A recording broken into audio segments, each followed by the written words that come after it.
Yes, we were doing worksheet number 23 and we were on question number 2. We were discussing question number 2. So let's continue this. Question number 2 says that find the value of h. h की कदर मालूम करनी है आपको. ये आपका जो अमूद है ये परपेंडिकुलर है, ये आपका h है. ठीक है, इसमें आपको h की कदर मालूम करनी है. अब आप क्या करेंगे कि जब सबसे पहले तो आप ये देख लीजिए कि एक ये आपका परपेंडिकुलर है, यानी कि आपका 90 डिग्री एंगल है, यानी कि ये आपका राइट एंगल ट्रायंगल है, तो इसमें आप पाइथागोरस थ्योरम लगाएंगे. अब पाइथागोरस थ्योरम क्या कहती है कि एच स्क्वायर है आपका equals to perpendicular square base square plus perpendicular square. ये क्या है, आपकी पाइथागोरस थ्योरम है. तो इसको आप बॉक्स में कर लीजिए.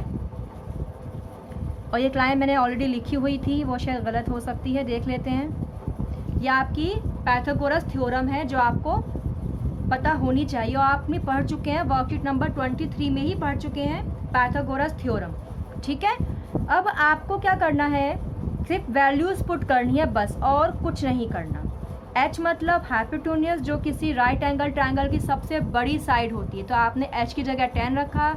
बेस कायदा जिस पे एक अमूद खड़ा होता है वो 5 रखा.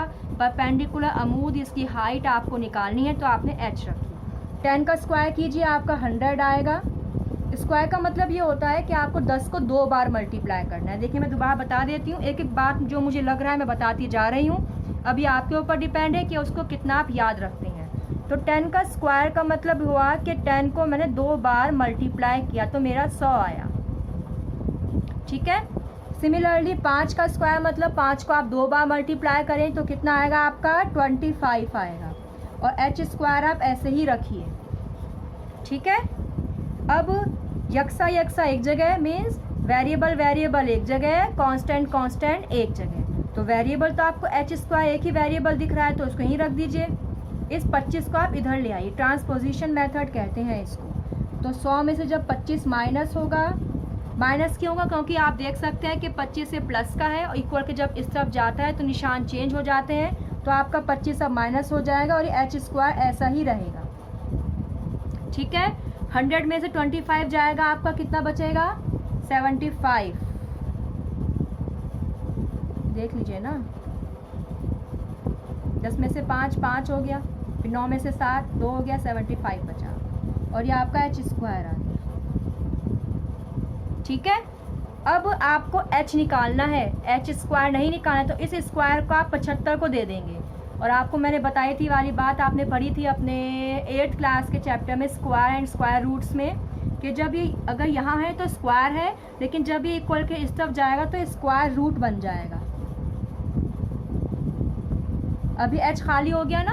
अब 75 के हम निकालते हैं प्राइम फैक्टर्स, देखते हैं कैसे निकलते हैं. भाई आता है वैसे तो आपको निकालना.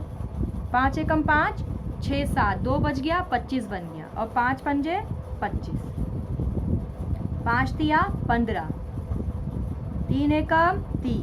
अब ये 2 जोड़े बन गए तो उस जोड़ों को मैं रूट से बाहर ले लूँगी और ये अंदर अकेला रहेगा. तो आपका ये आ गई h की वैल्यू, क्या आ गई, 5√3. ये आपकी h की वैल्यू आ गई है.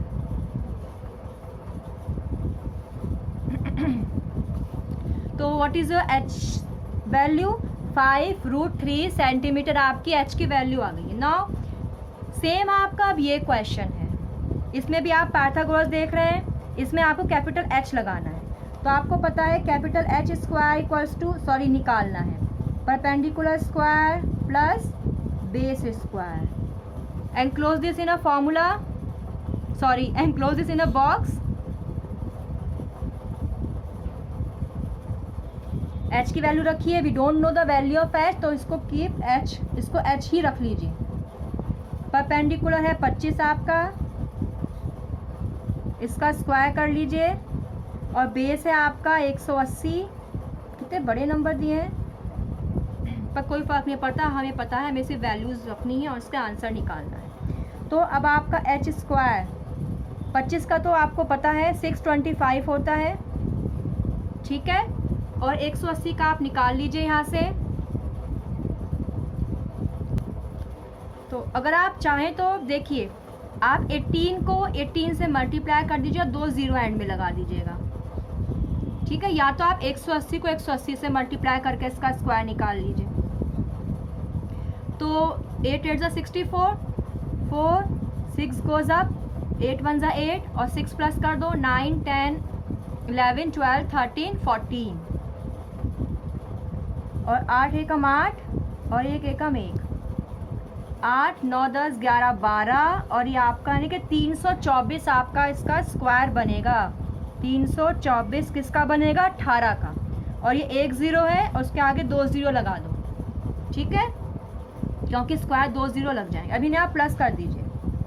कैसे प्लस करेंगे? 3 2 4 0 में आप 6 2 5 को प्लस कर दीजिए तो आपका 25 तो ऐसे ही रहेगा और 6 4 10, 1 गोज अप 3 और ये 3 3 3 0 2 5 ये आपका आएगा, ठीक है। 3 3 0 2 5 ये आपका h स्क्वायर आया। अब मुझे h निकालना है तो मैं इसमें आपका रूट करूँगी 3 3 0 2 5 और मेरा दिल कर रहा है कि ये क्वेश्चन आप सॉल्व करें और कि मैं कर दूँगी, आप भी कर देंगे, लेकिन बस मैं देख रही हूँ कि आप कहीं घबरा तो नहीं है, इतना बड़ा नंबर देख कर कभी आप घबराएं और सोचे चलिए मैम ही कर रही हैं उन्हीं का हम कॉपी कर लेते हैं। बस मुझे यही पॉइंट क्लियर करना है कि आप मेरा एज इट इज़ कॉपी मत किया करें। आप अपना दिमाग लगाइए, आप देखिए कि आप क्या ये कर पा रहे हैं। अगर नहीं कर पाए तो मैं तो हुई, I am always for you. और मैं व्हाट्सएप नंबर ऑल्सो यहाँ पे यूट्यूब पे भी, ठीक है। अब इसका आप निकालिए प्राइम फैक्टर और मुझे बताएं इसकी एच की वैल्यू कितनी आएगी। करिए आप, उसके बाद मैं अब नेक्स्ट क्वेश्चन करा रही हूँ। नेक्स्ट क्वेश्चन देखिए। नेक्स्ट क्वेश्चन में है आपका अ बलून थ्रेड। ये इम्पॉर्टेंट है इसलिए है क्योंकि इसमें आपको डायग्राम नहीं दिया हुआ है, ठीक है। अब देखिए, a balloon thread is 13 metre long and reaches a window 12 metre above the ground. सबसे पहले तो आप यहाँ पे क्या बनाइए? विंडो बनाइए। यह आपकी ज़मीन है, ज़मीन से 12 मीटर ऊंची ये विंडो है। कितना हो गया आपका ये?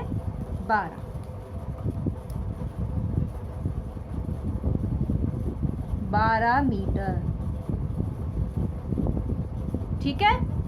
ज़मीन से 12 मीटर ऊंची आपकी विंडो है और इन्होंने बोला है a balloon thread is 13 metre long. एक आपकी बलून है, बलून का जो धागा है वो 13 मीटर है और जब उसे मैंने ज़मीन से कहीं से लगाया उसको तो वो विंडो तक पहुंच रहा है, ठीक है।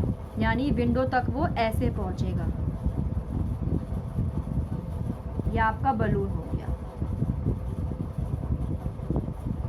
एक आपका बलून है जो नीचे धागे से बंधा हुआ है और एक आपकी खिड़की है जो 12 मीटर की दूरी पर है और वो बलून आपका 12 मीटर की दूरी पर पहुंच रहा है और इसका थ्रेड की लंबाई कितनी है? 13 मीटर।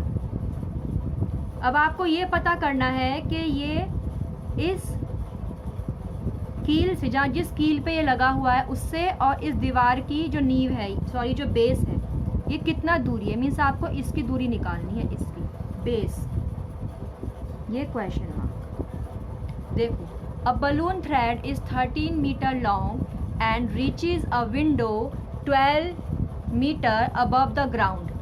ग्राउंड के ऊपर 12 मीटर ऊपर जो खिड़की है, एक बलून जो 13 मीटर के धागे से बंधा हुआ है उस तक पहुंच रहा है। फाइंड द डिस्टेंस, दूरी निकालिए। नेल, नेल मतलब कील, to which balloon is tied, यानी उस कील की दूरी जिससे बलून बंधा हुआ है। कहाँ से?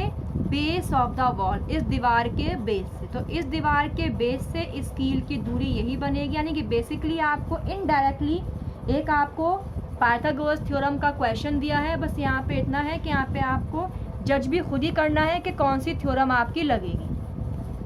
Let's start. H square perpendicular square plus base square. इसको अब क्या करेंगे? आप बॉक्स में कर लीजिए।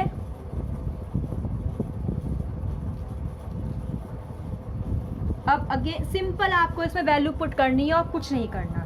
h का स्क्वायर, h आपकी 13 है तो 13 स्क्वायर।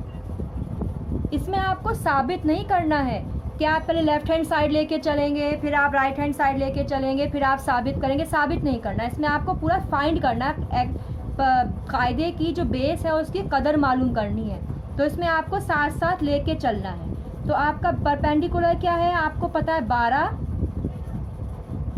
परपेंडिकुलर आपका 12 है, और बेस आपका क्या है, बेस आपको निकालना है, तो बेस को बी ही रखना, बेस स्क्वायर।